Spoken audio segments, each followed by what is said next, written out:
নবী সাল্লাল্লাহু আলাইহি ওয়াসাল্লাম এশার নামাজ পড়েছেন। কিসের নামাজ? এশার নামাজ পড়ে কাবা ঘরের পাশে হাতিম আছে, কাবার হাতিম, হাতিমের উপর তিনি শুয়ে আছেন ডান কাত হয়ে। ডান কাতে শোয়া সুন্নাত। ডান কাতে শুয়ে আছেন, তন্দ্রা ভাব, পরিপূর্ণ ঘুম আসে নাই। এবার তিনি শুয়ে আছেন, হঠাৎ দুইজন ফেরেশতা আসলেন। কয়জন ভাই? একজন জিবরাইল আলাইহিস সালাম, একজন মিকাইল আলাইহিস সালাম। এসে নবী সাল্লাল্লাহু আলাইহি ওয়াসাল্লামকে আস্তে করে জাগিয়ে দিলেন।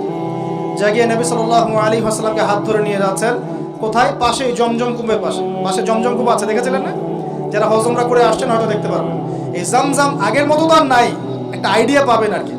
জামজাম কূপের পাশে নিয়ে গিয়ে নবী সাল্লাল্লাহু আলাইহি ওয়াসাল্লামকে আবার আস্তে করে শুয়ে দেওয়া। এই যে পুরো ঘটনাগুলো ঘটে যাচ্ছে না, এগুলো কিন্তু মুহূর্তে ঘটে যাচ্ছে। মানে এই পুরো বিশাল ঘটনা ঘটে যাওয়ার পর দেখা যাবে ওই অজুর পানি কেবল গড়িয়ে গড়িয়ে যাচ্ছে, এখনো শেষ হয়নি। মানে সময়কে নিয়ন্ত্রণ করে। পৃথিবীর সময়ের ফ্রেম আর আল্লাহ পাকের টাইম ফ্রেম এক নয়। আল্লাহ পাকের টাইম ফ্রেম টোটালি ডিফারেন্ট, আমাদের টাইম ফ্রেম আলাদা। মনে থাকবে? এখানে কিন্তু অনেক নাস্তিক অনেক প্রশ্ন করতে পারে। এবার শুয়ে দেওয়ার পর নবী সাল্লাল্লাহু আলাইহি ওয়াসাল্লামের বুকটাকে একদম এই গলার নিচ থেকে নিয়ে যেখানে লোম উঠে নাভি, এই নাভি পর্যন্ত চিরে দেওয়া হয়েছে জীবিত অবস্থাতেই, জীবিত অবস্থাতেই। এবার তার হার্ট, কলিজাটাকে বের করা হয়েছে। এই প্রথম ওপেন হার্ট সার্জারি নাম শুনেছেন কিনা? যে ওপেন হার্ট সার্জারি হচ্ছে। এবার এই কলিজাটাকে প্রথমে জমজমের পানি দিয়ে ধোয়া হয়েছে। কিসের পানি? জমজমের পানির মধ্যে শেফা আছে। যাদের অসুস্থতা আছে জমজমের পানিতে সূরা ফাতিহা ফু দিয়ে খাবেন, ইনশাআল্লাহ শেফা হয়ে যাবে। ইনশাআল্লাহ শেফা হবে। জমজমের পানিতে ধোয়ার পরে এর এই কলবটাকে, কলিজাটাকে ঈমান এবং হিকমতে পূর্ণ একটা পেয়ালা দিয়ে ধুয়ে দেওয়া হয়েছে।